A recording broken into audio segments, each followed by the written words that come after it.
विष्णु गुरुर्देवो महेश्वरः गुरुर्साक्षात् परब्रह्मः तस्मै श्री गुरुवे नमः।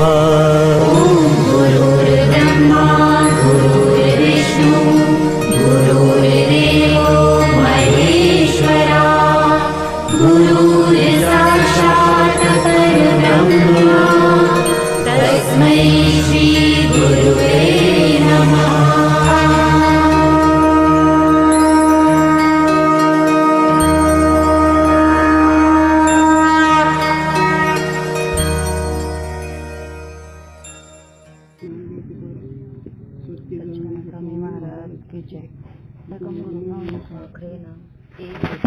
सान्निध्य जीवा मुक्ता भवन्ति स्वाक्रिय सुखतं ज्ञानदान विनायकं वन्दे भगवान् ज्ञान प्रतापलक्ष्मी अद्वैत भावपट्टो बुद्धि ज्ञानेश्वर भगवान अवतीर्ण श्री रामनाथ ऐकायला येतं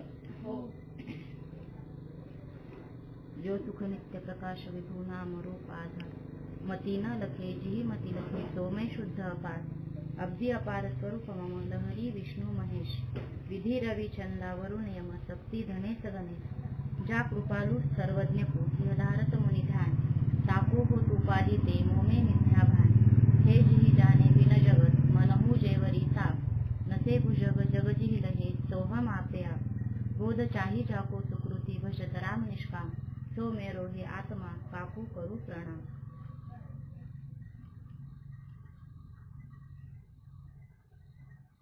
षटशास्त्रन की परस्पर विरुद्धता।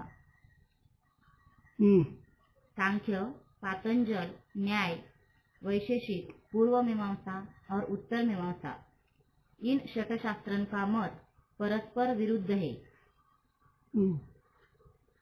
का है ते? सांख्य शास्त्र में ईश्वर का अंगीकार नहीं, योग से निरपेक्ष प्रकृति पुरुष के विवेक ज्ञान से मोक्ष मानी है, और पातंजल शास्त्र में ईश्वर का अंगीकार और समाधि से मोक्ष मानी है। यह विरोध है। अगोदर एक चरण लक्षात ठेवा, सर्वच गोडीशा शास्त्र निवडी रिकामा आदमी घडी राहू नको या चरणाचा विचार हे ऐकल्यावर कळलं. तिथे नेहमी सांगतो 6 शास्त्र किंवा 12 शास्त्र याचा विचार करा, सर्वसुखाची गरज आहे म्हणून शब्दार्थ झाला. पण 6 शास्त्राचे करते कोण, त्याचे सिद्धांत काय, त्यांचे साधन काय हे कुठे त्याच आहे. आता असे झाले एक दिशा. दुसरा विषय असा, विषयाच्या संबंधाने तर्कदृष्टीचा उद्धार झाला आणि एका साधूला भेटला, पंडिताला भेटला आणि त्याने प्रश्न केला का झोप नसलेला देव कोणता. ज्या देवाला झोप नाही असा देव कोणता. त्याचा ते विचार सांगत सांगत त्याच्यामध्ये काही वाम मार्ग आहे, काही पंचतन्मात्र आहेत, हे सगळं डावा मार्ग आहे. त्या डावा मार्गामध्ये आसुरी संपत्तीचे मंत्रतंत्र असून त्याचा व्यवहार जोडतो आणि जर काही निष्काम केलं तर कदाचित चित्त शुद्ध होतं. विशेष सोडा. त्याच्यानंतर उपासकाचा विचार सांगितला. उपासक 5 उपासक आहे, 5 देवता उपास्य देवता. आता आपण इकडून क्रम आपण ते तिकडून क्रमाने आले. अगोदर विष्णू, शंकर, देवी, सूर्य आणि गणपती असे 5 दैवत आहेत. त्या 5 दैवताची उपासना आपापल्या भक्तीच्या प्रमाणे किंवा आपापल्या दैवताचे जे उपासक आहेत त्यांनी आपापल्या मताने आपापल्या देवाची स्तुती केली, श्रेष्ठ तो गायला, बाकीचे देव कमी आहेत असं सांगितलं. विष्णूच्या बाबतीत विष्णू श्रेष्ठ सांगितला, बाकीचे कनिष्ठ सांगितले. शंकराच्या बाबतीत शंकर श्रेष्ठ सांगितलं, विष्णू कनिष्ठ सांगितलं. असंच एक दिशा दाखवली विषयाची. आता हे झाल्यानंतर वाम मार्ग सांगितला भक्त देवताच्या उपासकाचा विचार सांगितला. आता विद्वानाचा विचार आहे. आता पंडित, कोई पंडित ऐसे कहे है. आता म्हणजे इथं पंडित नाव आलं. याच्या आधी उपासकाला भक्त नाव आलं है ना.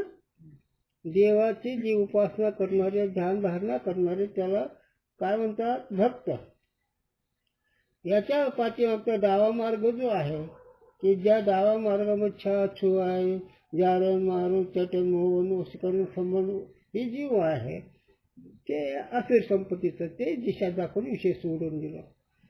आणि आज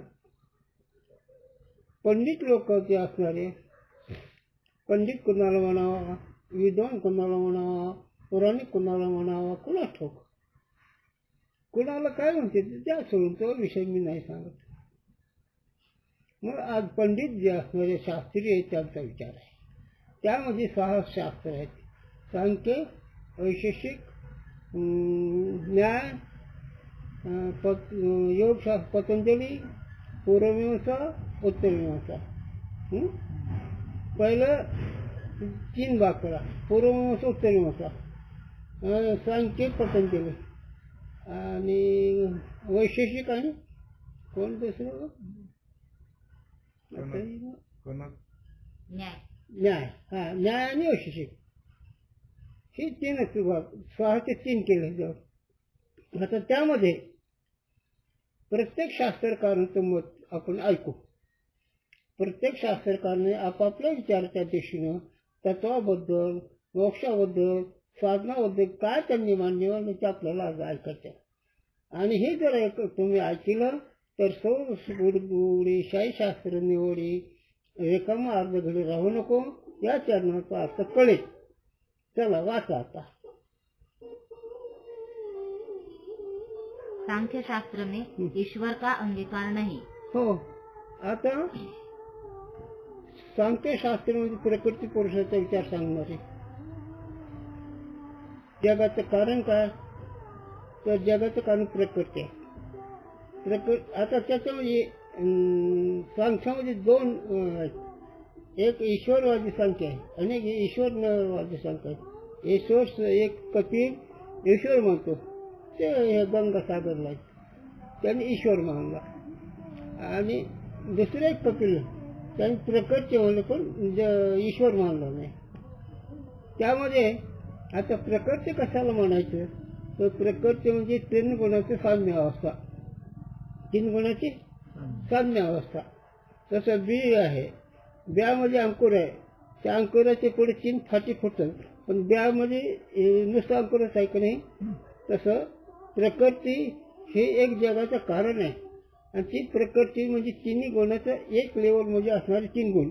आणि ती प्रकृती ज्यावर क्षोभ पावते, ज्या विकार होतो, ज्यावर गर्भधारणा प्रगट होते त्यावर प्रकृतीचे 3 गुण साम्य असणारे प्रगट होतात.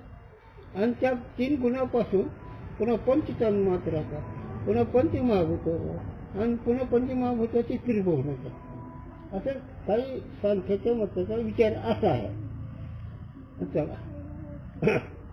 योग से निरपेक्ष प्रकृती पुरुष. सांख्य तर राहिलं आणखी काय मोक्ष साधन राहिलं पण नाही. मी सांख्य तेवढंच आहे का बहुत चांगलं. योग से निरपेक्ष प्रकृति पुरुष के विवेक ज्ञान ते मोक्ष मानी है. आता योग म्हणजे पतंजली त्यांच्या शास्त्रामध्ये गुरुजीने आम्हाला सांगितलं योग शास्त्र नंबर 3 ला येत आहे, सांख्यशास्त्र नंबर 2 ला येत आहे आणि वेदांत शास्त्र नंबर 1 ला येतो. माझ्याकडे लक्ष द्या, कोणाकडे लक्ष देऊ नका. वेदांत शास्त्र नंबर 1 ला व्यासांचं, सांख्य शास्त्र कपिलांचं नंबर 2 ला आणि पतंजलीचं शास्त्र योग हे नंबर 3 ला. 3ऱ्या नंबरला योग शास्त्र आहे.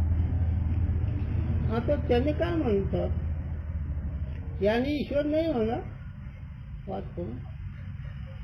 योग से योगाने निरपेक्ष प्रकृती पुरुष के विवेक ज्ञान ते मोक्षवाणी. निरपेक्ष म्हणजे परमात्मा म्हणजे निरपेक्ष असून नाता. निरापेक्षा गोष्टी करतात असतात. इतर निरापेक्षा वेगळे, पण त्याच्यात थोडंसं मी बाजूला घेतला. निरापेक्ष गुरुने सांगावं असतात.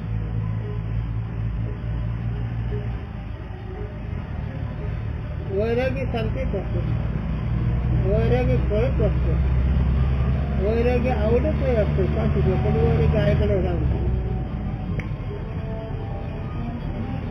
आणि विरक्ती वाचून काही ज्ञानाची तकलीफ नाही.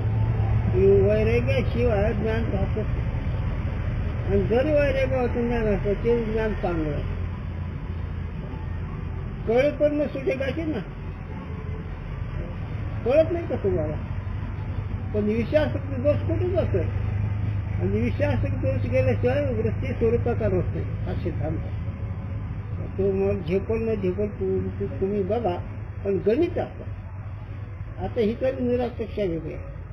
आता हिचं कसं प्रकृती आणि पुरुष आणि विचार, या विचाराने इथे विचार नाही, यांचे ध्यान धारणा, योगींचे ध्यान धारणा, आसन प्राणायाम हे कितीच्या दिवशी वाचले तुम्ही? 84 असणे. त्याच्यात पुन्हा प्राणायाम आहे, रेचक कुंभक आहे, त्यात बाह्य प्राणायाम, आंतर प्राणायाम असे त्यात प्रकार आहे. त्याच्यामध्ये सगर्भ प्राणायाम, अगर्भ प्राणायाम असे त्याचे प्रकार आहेत. तरी पण ह्याच्यामध्ये बाकीचे सांगणं सोपं आहे. एक दिशा दाखवतो थोडीशी.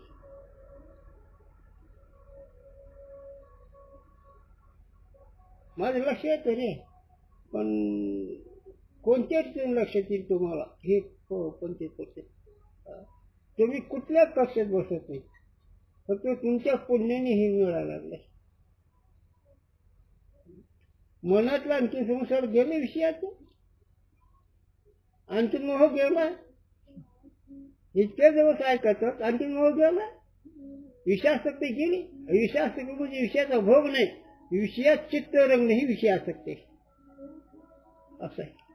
विषय भोगलेला बरा, पण विषयाचा विचार करणं फार प्रतिबंधक आहे.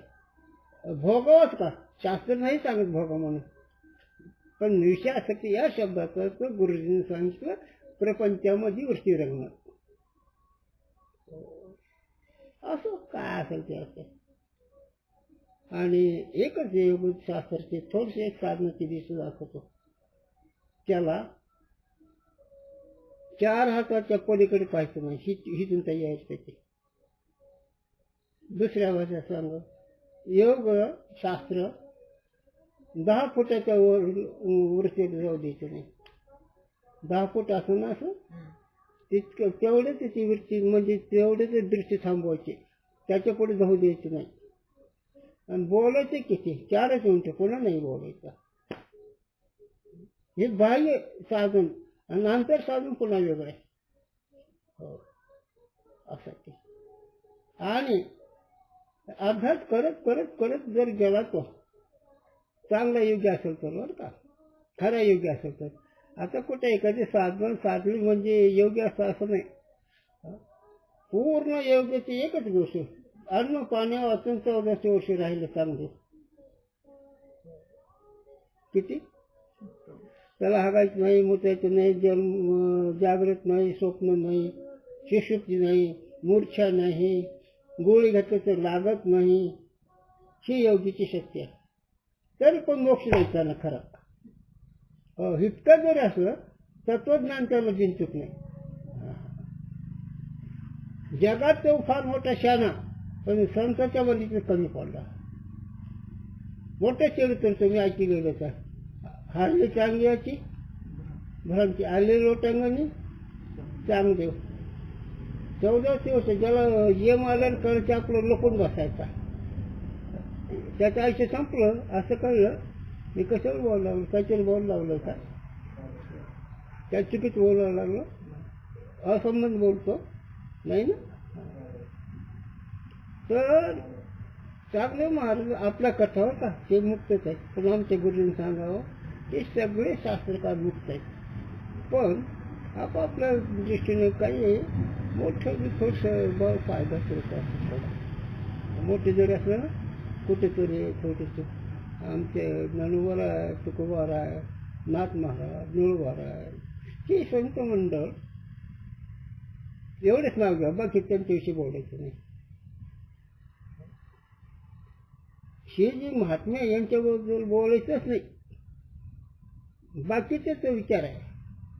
अरे गुरुजी साहेब हे योगशास्त्र सांगणं गणित सोडतं तुम्हाला सोपं वाटतं, पण ते करून दाखव म्हणा. योगाने जर असे हात केले तर तरी होण्यासारखं असे सापडायचे, एवढी शक्ती असते त्याच्यात. वाऱ्याचं घोडं करता येतं, ही त्याची शक्ती आहे. मेलेलं माणूस घेऊन करता येतं, त्यांच्या संकल्पाला आणखीन जग निर्माण करता येतं. पण नाही झालं, साधू संत पुढे हात टेकावं लागेल. ज्ञानोबा पुढे हात टेकावं लागेल. जाऊ एवढंच त्यांनी की अभ्यास करताना निरापेक्ष या शब्दाचा अर्थ या प्रश्नामध्ये तीव्र वैराग्य.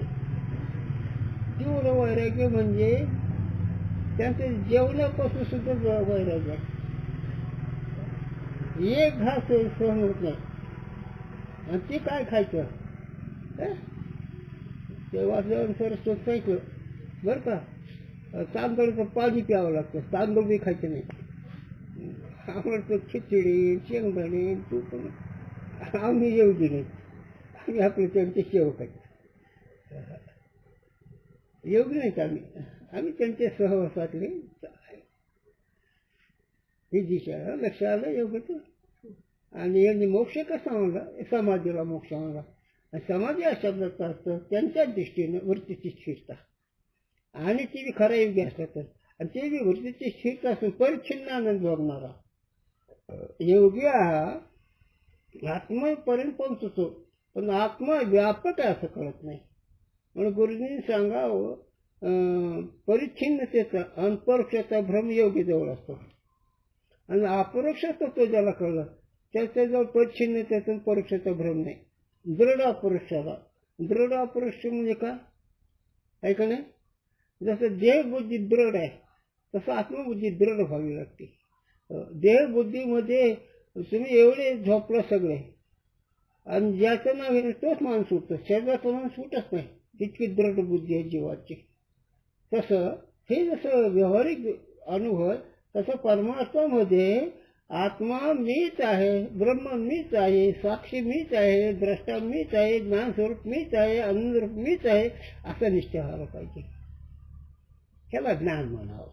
आणि यांच्या मतामध्ये खरा योग असला तर बरं का, कुठे एखादं काही मुद्रा, कुठे एखादं आसन झालं म्हणजे मला आता समोर चित्र येतं, पण मला वेळ नाही ते सांगायला.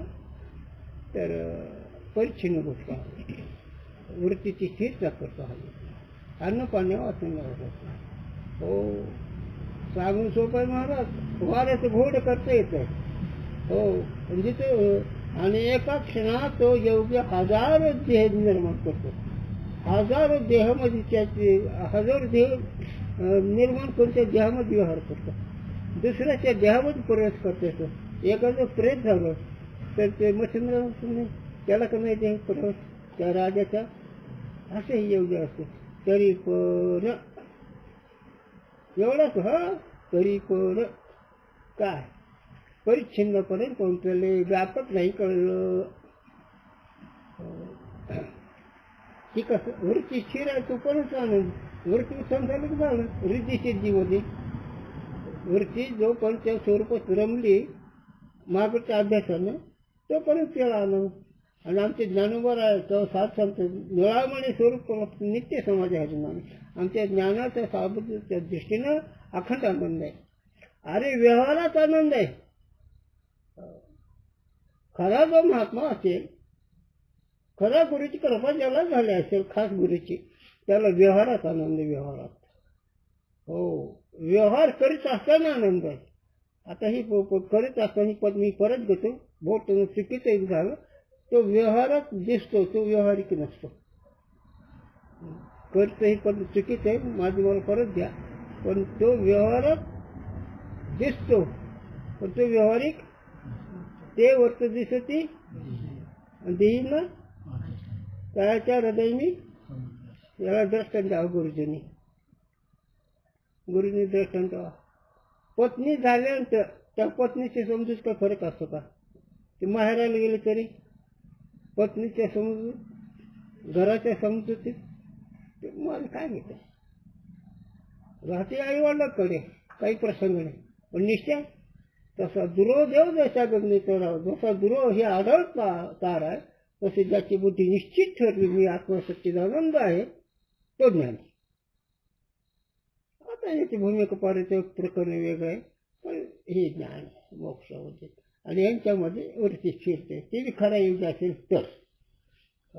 नाही तर उपासवर बसायचं आणि पळून जायचं. कसा युग रे हा?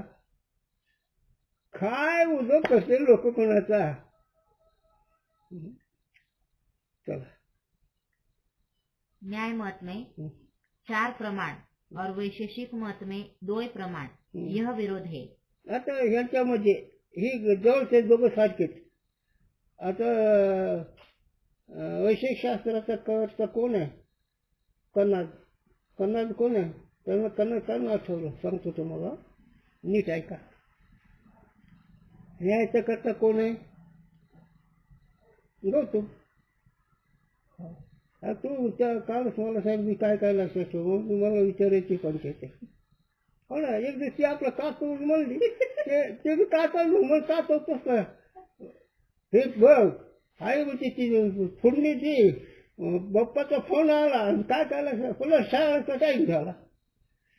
तितकं सावरून पुन्हा आणखी दादाचं कसं काय कमी जास्त चहा प्यायचं का काय जेवायचं का त्यांचं स्वयंपाकच तयार हे पुन्हा द्या सोडून येऊन. विषय काय सांगत हो तुम्ही?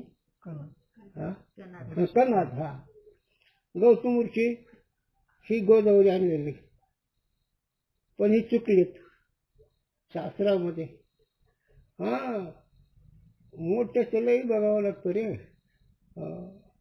मोठ्याचं लई तो वेगळंच असतं. हो ना, वरून वाड्यात घवघवी दिसतो पण आज तर रामकृष्ण हरी म्हणून सावध राहायचं. हे आपल्याला सावधगिरी आहे ज्ञानोबराची कुमारायची नाथांची.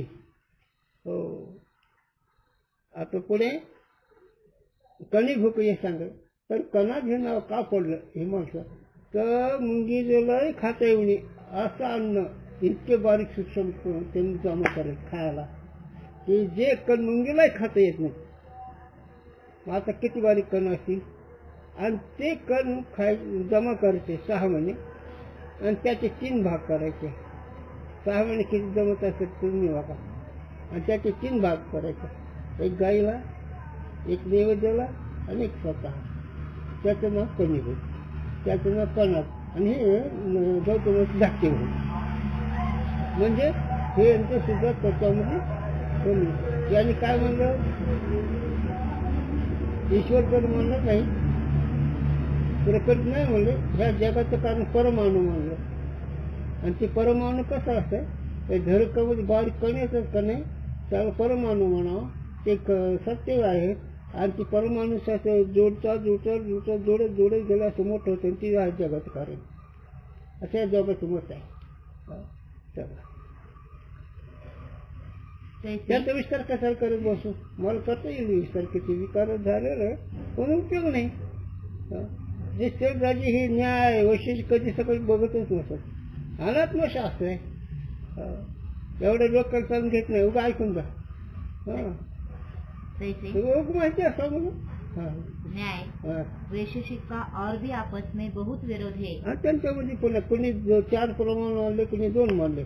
2 प्रमाण मानले कणवादी नाही, 4 प्रमाण मानले गौतमाने म्हणजे नाही आहे का नाही.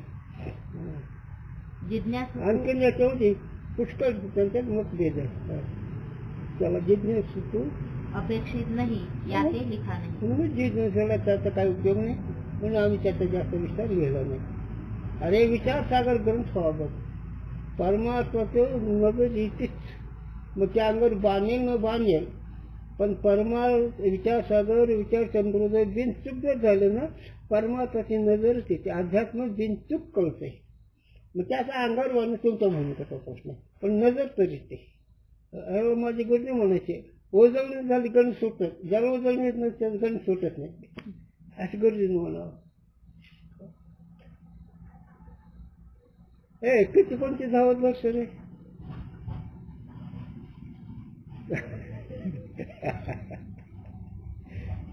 किती कोणते धावत बसते ते आमच्याच वेळेस. तैसे ज्याचे बिनचूक जाऊन त्याचे गण सुटलंच पाहिजे. तसं वेदांत शास्त्राचा प्रवेश किंवा स्वरूपाचं ओढ बिनचूक ही विचारसागर विचार तंत्रज्ञान बिनचूक डोळे स्पर्श करून कळत असते. वेदांत कोणाला सांगता येत असतो, पण अंगावर बांधलेला आहे का नाही राम जाणे. चला तैसे पूर्वमीमांसा में ईश्वर का अंगीकार नहीं. तसं ईश्वर पूर्वमीमांसा म्हणजे जैमिनी. पूर्वमीमांसा वागणूक शास्त्र आहे. वागणुकीमध्ये खूप चांगलं बरं का आचार खूप चांगला. जैमिनी व्यासांचे शिष्य आचार त्यांचा लय चांगला. त्यांचा आचार असला की देव तिथं तुपाने भरलेच पाहिजे. आणि त्याच्या एकच चरणांचं ज्ञानावर सांगतात सत्यविन दिग्जविन गोजेविन कोण सांगे. हे तर दोन्ही मीमांसा आले. तप पाहिजे. गुरूंच्या भाषेत आचार पाहिजे. आचार विचार बोलणं. गुरूंच्या भाषेत सांग का समजूत बिनचूक, बोलणं बिनचूक, वागणूक बिनचूक, तो महात्मा. आता कोणाचं कसं ते आपापलं समजा. गुरुजीने सांगितलं आम्ही सांगायला लागलो.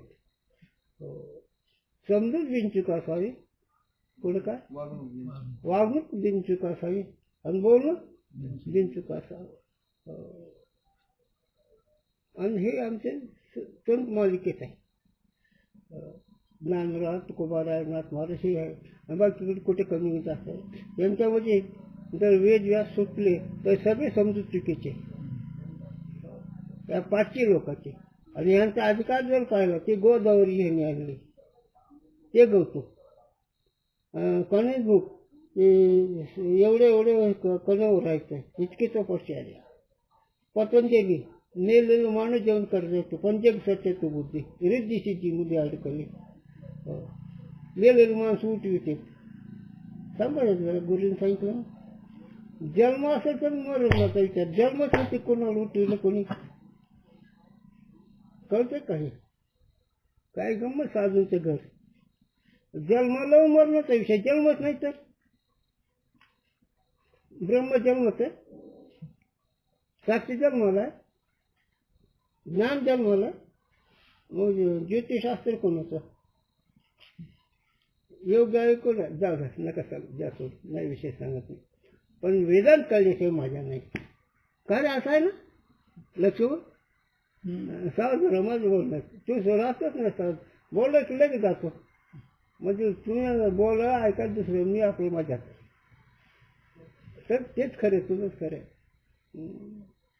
जन्म त्याच्यानंतर सगळे राहत काय. ज्याला जन्म नाही अनुभव करा. थोडा अनुभव सांगतो.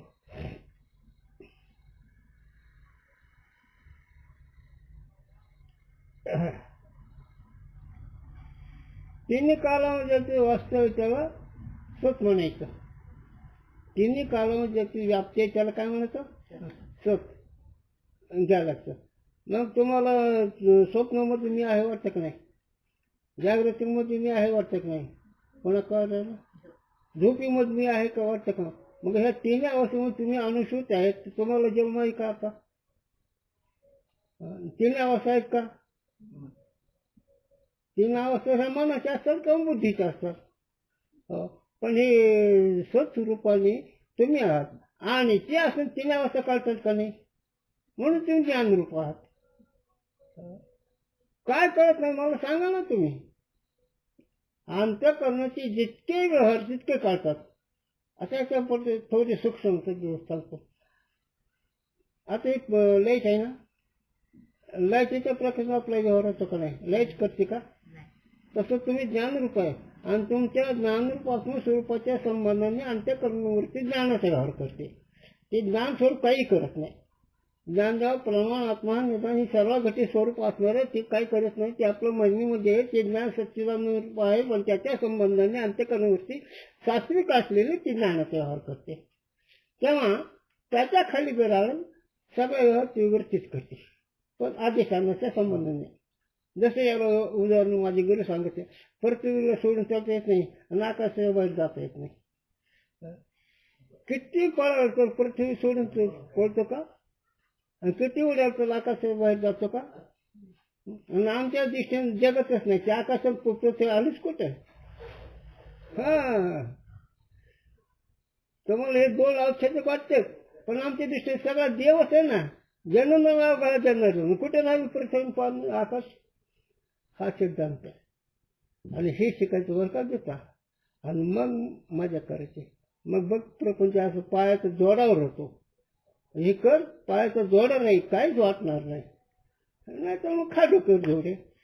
हे नाही कळलं तर आपला हे कंदा असं डोक्यावर जोडे कोणाच मोडता येईना, कोणाच मोडता येईना, का मोडता येईना.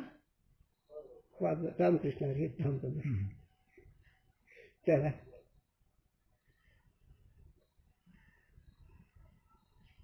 काहीतरी बोलावलं का मी उभं चांगलं कळण्याकरता थोडा विस्तार करतो.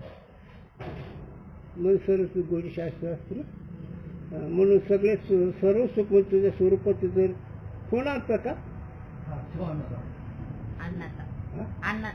कुठं आलाय बरं असू दे. आणि काय सांगतो हा सर्व सुख गोडी.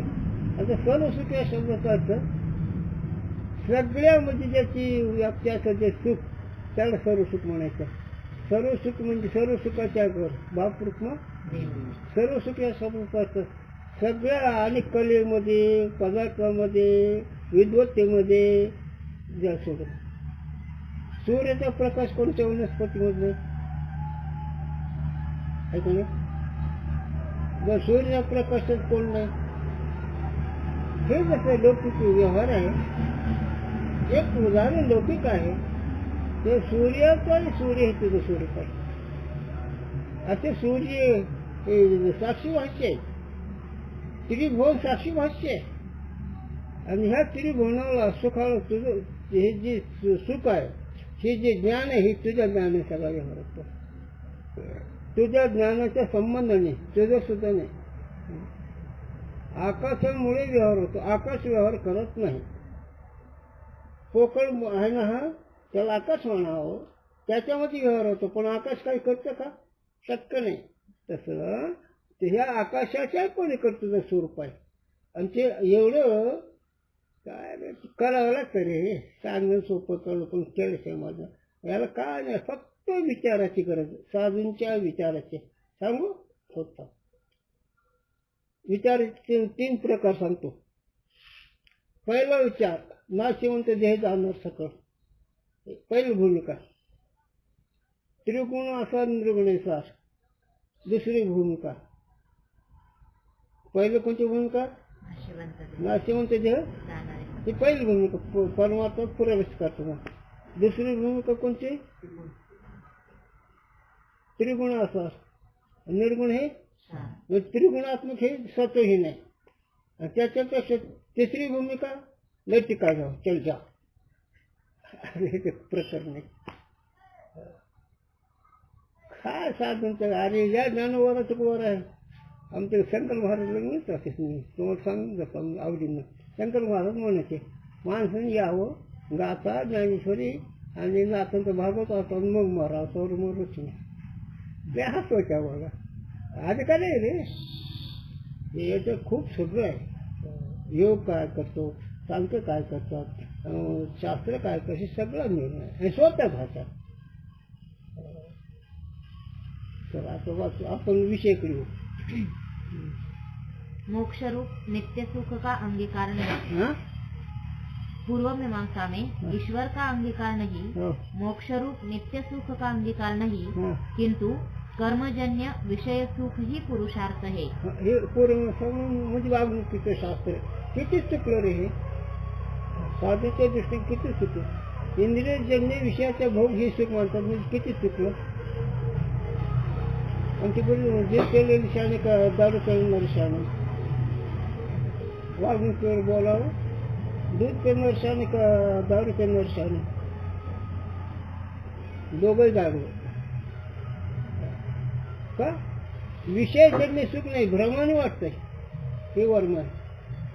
सुखाला इंद्रियाची गरज नाही आणि तुम्ही इंद्रियाकडे आलात म्हणून बुद्धिहीन आहे.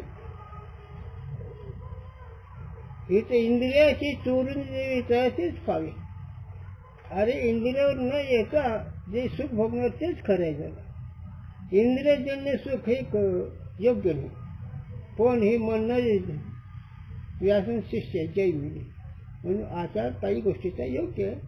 काय इंद्रियजन्य जरी सुख असलं पण त्या इंद्रियजन्य सुखाला विषय कोणते आहेत, कोणत्या इंद्रियाने कसा विषय भोगावा, त्या विषयाचे गुणदोष किती आहेत हे पाहून विषय भोगायचे. आता त्याचा पाचवांचा विषय लक्ष असला तर बरं होईल तुमचं.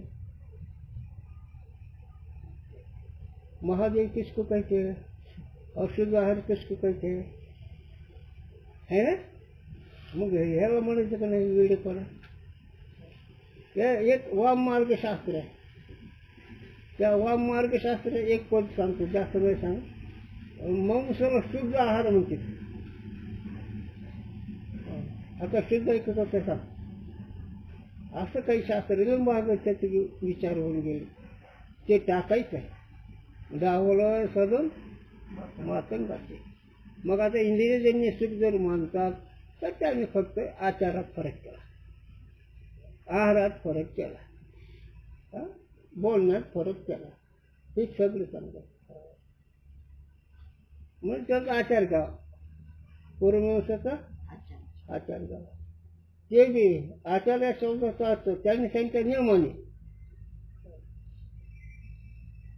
और उत्तर मीमांसा में ईश्वर का मोक्ष का अंगीकार विषय सुख पुरुषार्थ नहीं और उत्तर मीमांसा का मत या ग्रंथ में स्पष्ट ही है. आता उत्तर मीमांसेमध्ये मोक्ष कशाला होणार, आणखीन का विषय सुख पुरुषार्थ नहीं. विषय सुख काही पुरुषार्थ होय, आणखीन का 3 गोष्टांकडे असं वाटतं. और उत्तर मीमांसा का मत या ग्रंथ में स्पष्ट है. उत्तर मीमांसाचं मत म्हणजे व्यासांचं, त्यांचा अनुभव तुकोबारायांचं, तेव्हा ही जी मत आहे ही या ग्रंथामध्ये गोष्ट आहे, कळेल असं आहे. मग आता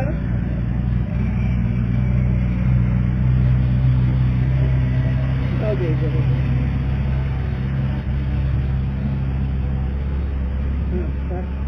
पुढं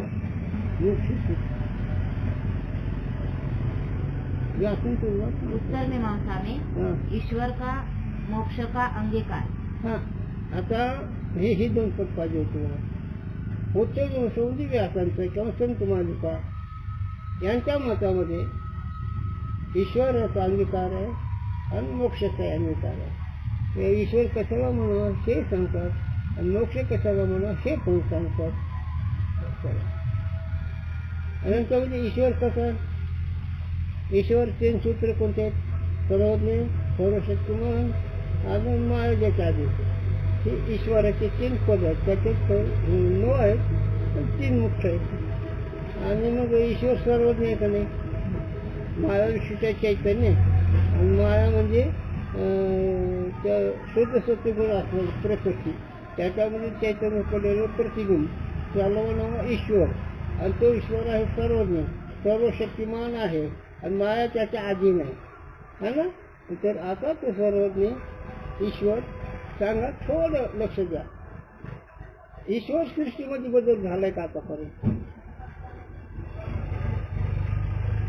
गुरुंची भाषा सांगू का? गुरुची भाषा सांगू.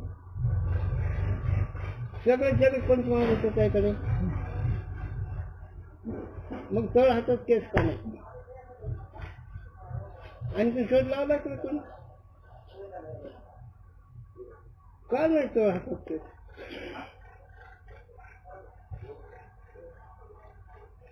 कळलं पाहिजे. ईश्वर नाही वाटतो. चल सर्व शास्त्रन का मत याचे विरुद्ध आहे. आणि हे सगळे शास्त्राचं मत यांच्या विरोधात आहे आणि यांचं मत सगळ्याच्या घेऊन चालणार आहे. साधू सगळ्याला घेऊन चालतात आणि बाकीचे आहे ना कुठेतरी एका फाट्याला धरून असतात. याला एक उदाहरण सांग का? एक उदाहरण असं, एक माणूस पडला विहिरीमध्ये. नीट आहे का? विहिरीत माणूस पडल्यानंतर त्यांनी एका मुळीला धरला. त्याच्या हातात मुळी आली. त्या मुळीला धरल्यामुळे ते काही बुडत नाही. तिथून आपण आलो. पण त्याला एखाद्या जाळं म्हणतो कोणा रे मी पडलो. बरं, मग त्याने एक आपला दोर सोडला. या दोराला धरून ये वर. नाही नाही म्हणलं मला ह्या मुळीनं वाचवलं. कसं सोड जमते का? असं कळतं काही बोलणं? अरे तू वाचला खरं पण पाण्यात साकारलंच ना. धरणामुळे दोरला ये वर. असंच आहे, तसंच आहे. सांगूच का खरं? बाजार कुंडली गोंधळ ज्ञान द्यायचं का?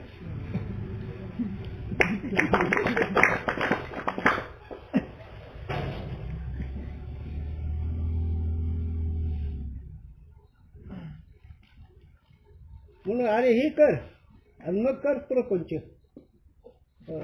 प्रपंच काय कधी करायचं? डुकराला, कुत्र्याला, मांजराला प्रपंच काय त्यात एवढं? हे कर आणि मग कर प्रपंच. मग कसं माहिती बघ.